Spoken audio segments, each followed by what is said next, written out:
But that's the reason that we didn't just jump right into that, but that clearly is what we need to do.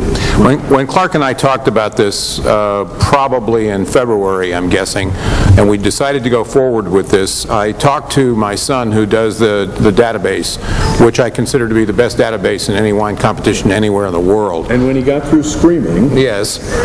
And I asked him if we could do a major sort through appellations, and our database has in it literally 1,000 appellations, and he said, well, it's going to take some programming and I don't have the time.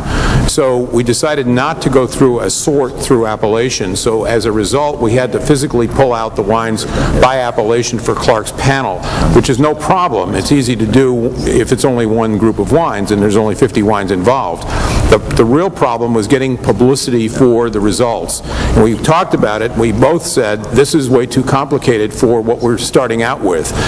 What we did do was we started providing free label stickers for bottles, free shelf talkers, free case cards, free table tents. So to answer Rusty's comment, we're offering all this stuff for free. Other competitions don't offer it at all, or they charge for it. Ours are free, and you can go up right now and print those things out. If you're a retailer, you want a shelf talker, you can go on our website and print it out instantly, and it doesn't cost a thing, and it's available for use right away. I think those are the kinds of issues that have to be addressed by other competitions. If they're going to do a service for the industry, they can't be in the business of making a buck out of it and trying to charge the wineries additionally. Well, we do our best to make this a very simple process, and by next year, Clark and I will be working on the Petite Sirah analysis again, and then we will have a separate part of the website, which my son is now working on, to try to get this up and running so that it has easy accessibility for anybody who is interested in the results of the Petite Sirah competition as it's done through regional characteristics. And in the meantime, all of the standards are available for people that are listening on the web on Appellation America. If you just go to the Blue Book profiles, you can see all 200 and some odd standards that we have. Just sort on Petite Sirah, and there they all are. So it's available. It's just not on the RDI WC site. It's available in front of or behind the paywall? It's behind the paywall. I think it's a big decision whether to spend $5 to be able to access 20,000 pages of content. $5 a month. Okay, we have some online questions for Christophe, and it's kind of a series of questions, so I'm just going to say them all real quick, and you can decide what to pick and choose and answer. At what brix level are the grapes being picked on Petite Sirahs usually? And in fact, this is something that Christophe can start off with, and maybe other folks here can chime in as well. What brix level? What analysis is being used for quantifying tannins? And when you press, do you press sweet? So pick whatever of that makes sense for you to answer. All of them. The brix is the last of the parameter I check to pick. I am focusing only on the skin maturity, and I deal with everything else. So, but I can tell it has been between 23 to 25. I don't overhang any of the fruit I use. So 23 to 25. Last year it was really around 24. But this year we will see how it works. But we may be delayed in maturation, and maybe we will pick around 23 more than around 24. As long as the skin is at the stage I want, it is my only focus. The other question was Tannin. Analysis tannin is very simple, straightforward. It's optical density at 280.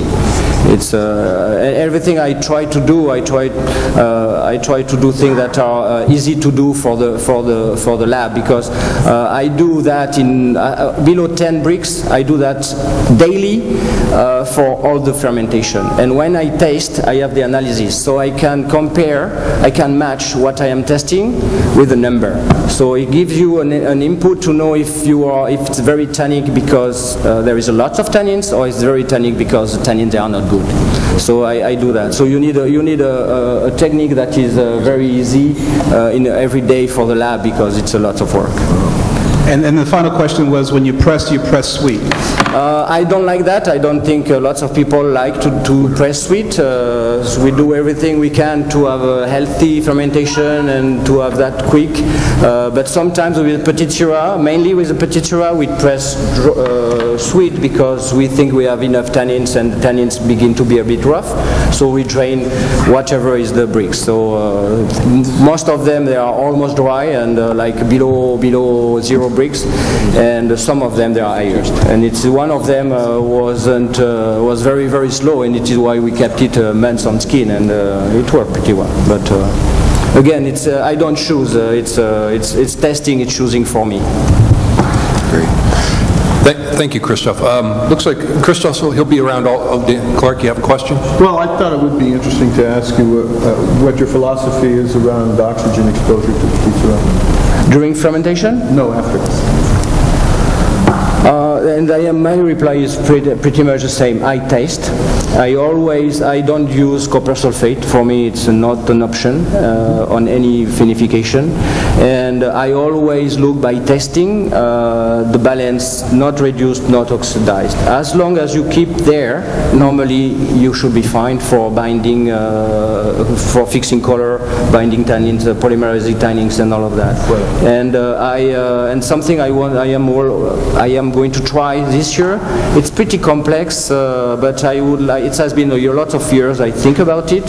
I would like to try a redox electrode, and that's because during harvest you need to realize that you live in reduction, and you lose totally your perception of reduction.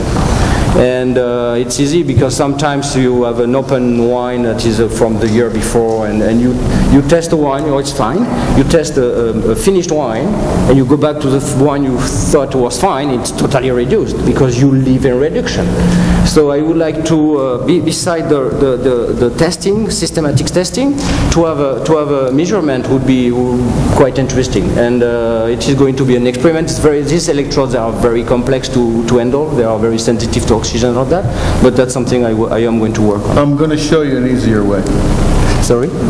I did an article, it's based on the Liberal Guillaume Jean-Michel, yeah. You know, the older, his 1930 thesis was about an easier way to do that. Yeah, I'll show you how to do it. It's in Don's publication in January. I wrote up about how to do this, and I would say if you're interested in measuring reductive capacity, which is maybe more important than pH, that you ought to look that article up in the January.